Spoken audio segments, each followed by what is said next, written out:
بسم الله الحمد لله والصلاة والسلام على رسول الله صلى الله عليه وسلم. طبعا فيديو كان يعني وجددي سوحت هاي بل أرمو آد يأخذ أيامها أجرا إن حوجا بل إسكو برارجينو أن فرتو كفيقنا وجدنا أي تهاي ومدى الصوماليات خاصة كوا كنول كينيا برارجين كسعوتا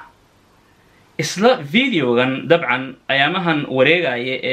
يعني كينيا مركزي طبعا دولة ديسا يقدم بيسو تقريبا sida ayaga ay sheeganayaan cid video soo duubtay waa dad madax bannaan oo shacabka Kenya ka mid ah sida ayaga sheegayaan laakiin yani intaan aqoon u leeyahay Kenya oo aan yani muddo ku noolaa ku wax bartay taqriiban yani muddadaasi aqoonteeda inta ay tahay ee Kenya aan aqaano oo waxaan dhihi karaa awoodda noocan oo kala ah shacab Kenya ah ama jaamiciin ha ahaadaan ama waxay doonaan ha ahaadaan ma lahaan karaan marna hore uma isan lahayn haddana ma lahaan karaan sida aan Kenya ku naqaano waa macna marka juhdigan iyo maxaan ku rahay nidaamkan iyo arintan cidda ka dambaysa ee videogan ama qorshahan olaha wada waa dawladda Kenya nafta ahaanteeda yani oo laakiin isku yani gadaal qarinaysa ama gadaal ka galaysa daa بل انتن قيبتن waxaan u doortay video waxayaan bal ila arka xogaa video waan shidaaya luqad ingiriiska ahaan dabcan galaan. If Somalia is awarded the equivalent of 42% of Kenya's land by the ICJ, this will be a declaration of war between Kenya and Somalia. And we cannot fight Somalia if their refugees are still in our country.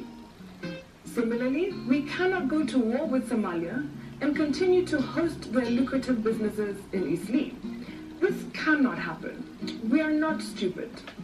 In fact, our government should now demand the return of Jubaland to Kenya. We say so because in 1924, Britain chopped off a slice of... Okay. ujeedada marka waa halkaasi intii hore qaybtan dambe gadaal ka gali doona yani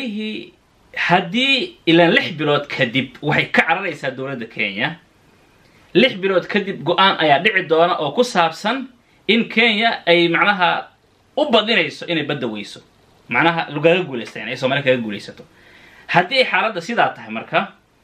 waxaan noqonaynaa landlocked yani ilaa Soomaaliya hadii sidaan loo xariiqo badda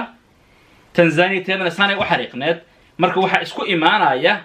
kii Soomaaliya xariiqintii ka soo baxday ama xuduudii Soomaaliya iyo Tanzania isku imaanaysa sidaa darteeda marka walbo Kenya ka baxa waa inuu fasax ka qaataa si ayaga hadal ku dhigan macnaha yani Soomaaliya oo baryaa dhahaana walaalayaal nasiya meel marno ay kadibna in cashuuraan videoga ujeedadiisa ma Kenya marka yani olala sameynaysa oo Soomaaliya macnaha shacabka ku kicinaysa shacabkeeda ku kicinaysa ma sidaasa maya videogan ujeedadiisa waxay tahay Soomaaliya in laga dhigo cadow oo loo tuso wadamada Kenya dabcan yani ay ka kharaabta maxaan ku ka ganacsada xeebteeda khaasatan Mombasa ay wax aga soo degaan way tirinayaan Congo oo maxaan ku dhahay Uganda yani maxaan ku dhahay Ethiopia South Sudan iyo wixii la midka ay tirinayaan macnaha dawladahaasi waxay isku dayayaan inay ku soo jeediyaan risqigiina sidaas waa video soo dhigay risqigiina halkaana la qaban doonaa 6 bilood kadib ee adinkana nala fahmo oo kaca fahmaysa macnaha yani sidaa darteeda Soomaaliya macnaha marka hadii ay ku guuleysato arintaasi Kenya iyo Soomaaliya waxay noqonaysaa inay noqdaan dad dagaal ku wada jira macquulna ma ahan waa sida hadalka waan fasirayaa macnaha macquulna ma ahan inaan dagaal la galno dad qaxootigooda ay wadankeena joogaan oo wali bahantina ku leh stupid manihin annaga waa sida hadalka ay dhigan macnaha sidee macnaha hantida inta laag ay wadanka u oolaysaa aan annaga dagaal aan ula galaynaa macnaha hadalka u fiirsay yani macnaha maxaa iska galay tusaale ahaan yani arintan badda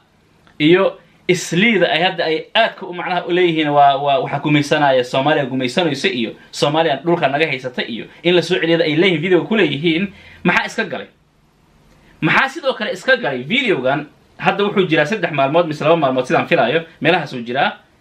iyo maantadan aan hadlaayo xawaaladaha Soomaaliya sida la sheegayna soo gaaraysa la galay maxaa iska galay sidoo kale maxaa iska galay fiidiyoyada kale ee ama twitterada ay qorayaan siyaasiyiinta macnaha Kenyaatiga ah ee qaar ka mid ah ee Kenyaatiga rasmiga dhaladkan ula jeeda Kenya Soomaalida ula jeeda macnaha ay qorayaan ay ku handadayaan macnaha hantida islii taala inay kala filan tahay u fiirsa yacnihi badan iyo arinteeda ay dagaal wax ugu horay lagu bilaabay inay tahay macnaha maxaa iska galay arintan waxay ku socotaa Soomaalida Kenya hantida ku leh guryaha ku leh ganacsiga ku leh dabcan Soomaali waxay dhahdaa dalan dalkaada ahayn dareen ku joog awal yacnihi cidna kuma aynan xisaabsan Kenya sida noqonaysa laakiin waxa ay tahay macnaha baraarug ama kicid qofka inuu wax garto tusaale in siinaa mesela shalay Google wuxuu sameeyay ama Google ayaa wuxuu sameeyay wuxuu macnaha contracti kala laabtay shirkadda weyn ee Huawei la dhaho ee China laga leeyahay ee telefoonada samaysa ayuu kala laabtay Huawei macnaha yani marka uu kala laabanayo Android-ka ay isticmaasho Huawei ila telefoonka مثلا Samsung ka ah ama maxaan ku dhahaye Sony ga ah ama maxaan ku dhahaye wixii adiga Android isticmaalo dhan Google keeda ay leedahay Pixel kala dhaha iyo dhammaan telefoonadaas marka la fiiriyo waxay isticmaalaan system ah Android عكسيقودنا Apple system أيضا إلى أو iOS لدهاي استعماشة ويعني أيضا system أخاصة أيضا إسكالي لكن شركة والبوء تلفون سميسا بدنا أندرويد كي قادتا أي سميسا أو أي معناها أي قادتا أو أي جوجل لذا جوجل العكس ينيسا أي ككريسان يسا ليسن كخادن يسا سي ماركت كأما سوق آبابك كجرا إيه محاكورا system كجود هان أندرويد أي استعمالات مريكان كحوغا يرواتي او معناها اديك سكيورتي او كهدلay go'aan oo soo saaray oo leeyahay shirkaddan ay manaha oo cunqabateen ku saarayeen waxa Google ay ku qasban tahay marka maadaama shirkad Mareykan leeyahay wadankiisa joogta ay tahay leeyahay manaha inay adeecdo go'aanka ama maxaan ku rahay xukunka ama sharciga Mareykanka shalay marka waxay markiiba contracti ama maxaan ku rahay license kala laabatay Huawei marka Android kaasi laga saaray macnihiisa wuxuu ahaan lahaa u fiirso contracta lagala laabtay license lagala laabtay wuxuu macnihiisa ahaan lahaa haddaysan haysanin backup ama maxaan ku dhahay yacnihi waxa gadaal ay isaga difaacdo ama maxaan ku dhahay system telefonkeeda ku diyaarsan haddaysan haysan lahayn Huawei dhan dhulka gali lahayd u fiirso yani sidaa darteeda shirkadda maxay ku dadaalaysay weligeedaba ayadoo cidna cadow ay u arkayn ama maxaan ku dhahay dagaal ku jirin waxay ku dadaashay system khaas ah ay ayada leedahay macnaha inay samaysato tusaale sidoo kale la mid ah waxa Samsung مثلا market u khaas ay leedahay market u khaas ah ay leedahay oo aababkeeda aababka ay ayada samaysay laga soo update gareysto laga soo download gareysto wixii la midka ayadoo lacalla u fiirsa yani ku fakaraysa hadii ay Google lacalla waxa ay Android isticmaashay si aad ugu baxsato kaada macnaha bedel ay haysataa yani waxaan ula jeedaa waa maxay Soomaalida maanta hantida inta la eg ku leh Plan B ma samaysteen tusaale ahaan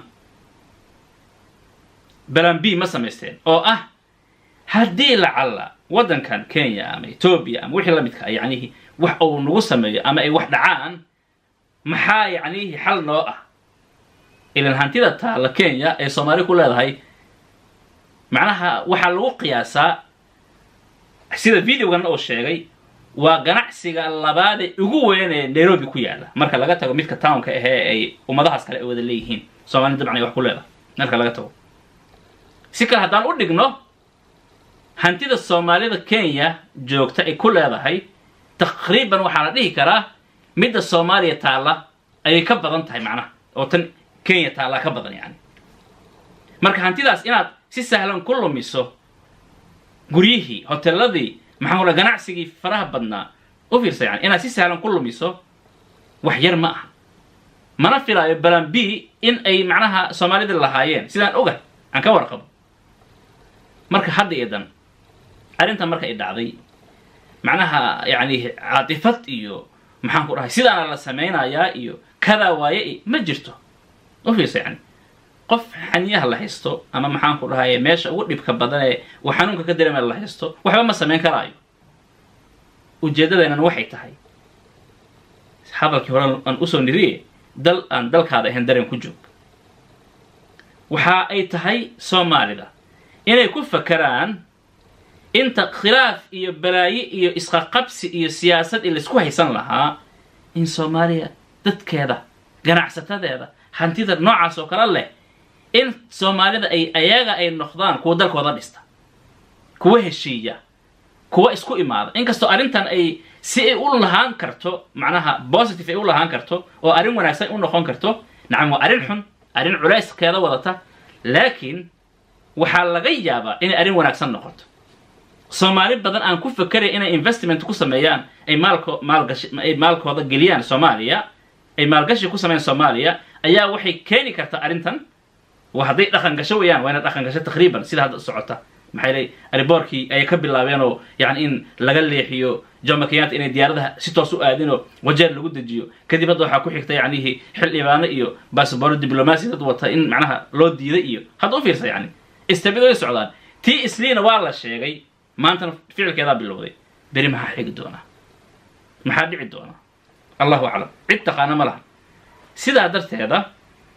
hadda arrinta waxay keenaysaa oo positive ay ku noqon karaysaa waa maxay in Soomaali badan ay ku fakarto wax alla wixii investment ay leeyihiin maalgashi ay leeyihiin in wadanka ay ku bixiyaan ay geliyaan taasoo dan u ah dhaqaalaha Soomaaliya taasoo dan u ah xasiloonida Soomaaliya oo fiirso taasoo dan u ah dawladnimada Soomaaliya maxay dhamaanteen inaan qurbaha joogno ama maxaan ku weelaan Kenya joogo lamida macnaha sidoo kale weeyaan in marka dhamaan qurbaha la wada joogo wadankiina ay xaaladda ay ka jirto laba nin inay isku haysaystaan oo xanaaq maalin walba shir jaraa'id noo qabtaan waxa ka wanaagsan cidda maanta awood ugu badan leh waxa la dhihi karaa si dadban waa ganacsatada haddii ilan caalamka maanta cidda xukumaysa maalay ku xukuntaa lacag ku xukuntaa inta badan nacam awood way jirtaa laakiin maalay ku xukuntaa inta ugu badan ee la yaqaano marka haddii labadan siyaasiyiinta ah maalin walba shir jaraa'id noo qabanaya haddii aan warkoodaba ay noqoto in ay amarka ganacsatada qaataan oo awoodda dabcan leh taasoo keeni karaysa dawlad Soomaaliyeed oo yani macnaha yani awood leh inay yani wadankaani oo cadawga iska dhiciso oo dhahdo war yacay dhahda yani subhanallah waa damiir darro aad iyo aad u liidata arrinta xigta hadeertaana waxay tahay yani waxa dhacayaan ula jeeda macnaha damiir darro yani gabadhan ama ninkan ama gabadha kale ama ninka kale waxay ka hadlayaan يعني أرنت ألم ترى ويسود لافت أكله يعني تسألهم حيليهن جبلان وفيرسو وأقول أنا نغمخ هذا فيرس يعني هذا القضاء وأنسيس على حقائق Kenya and gave it to the Italians in Somalia. This is how the current Somalia was created. But at independence, Somalia refused to recognize the 1924 border created by the Anglo-Italian Treaty. To date, Somalia has not recognized this border. And if they have not recognized it, it means that the original border before 1924 is the legitimate border. This also means that our acreage of the Indian Ocean increases. It is that simple. If they aggress, we aggress. For every action, there must be an equal and opposite reaction. If Kenya becomes landlocked... Okay. marka يعني Jubbaland إلا واقعي سوق رايان هذا كهلو في الصدق واقعي سوق رئيس كينيا الصومالية وغبضا إذا عضو هذا أي وذين وحوها كينيا إن اللي هذا هي أصل أهم بجبلان حدي فيديو هذا أصل والله بنكر يوتيوب كوي كجران العيد هذا سوى هريسة حدي فيديو أصل والله أبطو ورباهين تو هذا مركز وحي معناها وجهل اللي جرتي إن جبلان كينيا اللي هذا معناها قاريسة إيو محان كورها وجير إيو منديرة إني أولا متهي معناها دوبلي إيو أفمدو إيو خوقاني إيو كسماي إيو جلب إيو أديك جبلان ودن إني كينيا اللي هذا إني أولا متهي أيامي يقول ري مركي سوق ريس كينيا هذا لا سيودي إصلاح هذا أوفيرسو هذا الكي هذا سؤال لابناي مركا واحد جرا كتامت قعشو ربيتان كفكرت ama isla haysiin jubbaland oo kenya hee sida annaga soomaalida ay u dhahda macnaha tusaale ahaan NFD ama Garissa areas annaga iskale aan u dhahno yani ay soomaalida u dhahdo ayay kenya waxay leedahay aniga jubbaland annaga iskale tusaale ahaan marka caatifad iyo macnaha xamaasad waxba ma tarayso ha kenya hadday ayada indhaha iska tirta indha la'aan ku socoto dabcan annaga inaan indhaha istirno indha la'aan ku socona ma aha maxay tahay maxaan samaynaynaa marka waxaan samaynaynaa ficiltanka noocaas oo kale ah awood ma u haynaa aan kula ficiltanno oo ay soomaali maanta kenya ay dhahda yani kula ficiltanto awood ma u haysaa marka laga soo tago xataa islii wixii la midka ah ma u haysaa uma hayso dabcan cid walba xaqiiqdaa sidaa ah laakiin soomaali midowday soomaali dowladdeeda macnaha yani awood yeelatay soomaali maxaan ku dhahay dhulkeeda iyo xuduudaheeda ilaashanaysa u fiirso way la xisaabtami kartaa kenya laakiin kenya oo macnaha yani beled xaawe intay soo gasho hormuud jajabisa yani xuduud iska samaysata intay soo gudubto teeda dhobley macnaha iyo maxaan ku dhahay maalinka dambe soo siqata oo soo sikata ilaa haddeertan sida aan ogaa waagii yacnihi liboy intay cabbaar ay soo dhaafeen dhobley waxay u jirtay oo la dhihi jira macnaha yacnihi liboy iyo dhobley dhexdooda xuduudda ahaa xuduudda macnaha markaa macnaha laisku waafaqay sida markaasi macnaha xeerka uu ahaa yani laakiin xuduuddii u dhaxaysay marka aad fiiriso liboy macnaha iyo dhobley dhexday ahayd macnaha sidii hore la ogaa dowladdii soomaaliya intaysan dhicin ka hor macnaha la ogaa sidaasay ahayd laakiin maantada aan hadlayno xuduudda meesha ay fadhiyaan kenyaatiga meesha ay fadhiyaan oo xuduud ahaan ay ayaga leeyihiin dhobley waxay u jirtaa yacnihi meel dhagax laga tuuri kara yani hadda u fiirsa yani dhexdii ma aha labadeeda gacmood dhexdooda waa halkan intaa dhex ah halkaana dhex ah soo ma dhexdanay ahayd dhobley waa tanaa liboyna waa tanaa u fiirsa macnaha dhexdaanay xuduudda ahayd hadda waxay maraysaa halkaan ayay xuduuddooda tahay halkaana xafiisyadooda ay ku yaalaan halkaanay fadhiyaan yani dhobley iyo macnaha yani xuduudda kenya waxba isuma jiraan haddeertaan lugaa lagu tagi karaa u fiirsa yani marka cid noocaas kula xisaabtamaysa awooddaasisan leh caatifad iyo macnaha maanta ama xamaasad waxba loogama qaadi karo soomaali ha isku laabato siyaasiyiinta ha isku laabtaan ragga yani maxaan ku dhahay isku haysta waxaana la isku haysan ha isku laabtaan bal ha la eego sida ay wax u socdaan ma si la mahdiyaa ciddii shalay mucaarad sheeganaysa baarlamaanka soomaaliya ku jirtee dowladda tafaha ku dheganaa hadda maanta ha aragto ma wax ay macnaha yani horumar may tahay sidan ma wax wanaagsana sidan miyaynan macnaha midnimo iyo dowlad soomaaliyeed aysan yacnihi maxaan ku dhahay xalka unan ku jirin waan soo khatimayaa waxaan ku soo khatimayaa aan leeyahay ayaga waxay leeyihiin macnaha not an inch more and not an inch less xoogaa yar inji yar ka mid ana mar ma ogolaanayno badan macnaha in yaro inji yani ina naga goosto wax yar hee nama ogolaanayno macnaha waxna badan nama bixinayno oo ma ogolaanayno oo inji ay yani ka badan nama ogolaanayno inji ka yarna ma ogolaanayno sida cinwaanka videoga uu yahay weyaan waxaan kusoo khulaasaynayaa videogan dowladda kenya samaysay shacab kenya awooddan iyo macnaha dhaqankan laguma yaqaano siday ahaataba soomaalida halkaa jooga inay in badan fiiriyaan indhaha aada ugu macnaha yani celiyaan ay aad iyo aad ugu fiirsadaan halka ay hantidooda dhiganayaan qasnadahooda meesha ay yaalaan inay ku laabtaan bal fiiro gaar ah ay sameeyaan ay hal mar aragga ku celiyaan intaasaan dhahayaa ilaahayna tabaaraka wa tacaala ramadaanaan ku jirnaaye yani sharta iyo shaydaanka iyo balaayo iyo rafaad iyo dagaal waan ka soo daalnay mid kale ilahay nama geliyo dabcan ayaga in badan yacnihi ma oga dagaal iyo qax iyo dhibaato wuxuu yahay ma oga annaga waan naqaanaa ayaga ma oga marka annaga waxaan ilaahay ka magan galaynaa soomaali haddaan nahay qax kale dhibaato kale iyo dagaal kale iyo balaayo kale aan ilahay ka magan galaynaa kan hadda aan ku jirnana hee inuu allah tabaaraka wa tacaala raxmadiisa iyo naxariistiisa nooga dulqaado waxaana haysta oo ilaahay ammaan iyo nabad iyo wanaag noo soo celiyo ilahayna subxaanahu wa tacaala yacnihi ha naga dhigo kuwa waddankooda hee iyo nimcada uu siiyey fahma ilahayna tabaaraka wa tacala asaan weydiisanayna biasmaa'ihi alxusnaa wa sifaatihi alculaa waxaan weydiisanaynaa inuu jamciyo isu keeno fahansiiyo soomaaliya oo dhan waxay u baahan yihiin ay ka maqan wasalaamu calaykum waraxmat ullahi wabarakaatu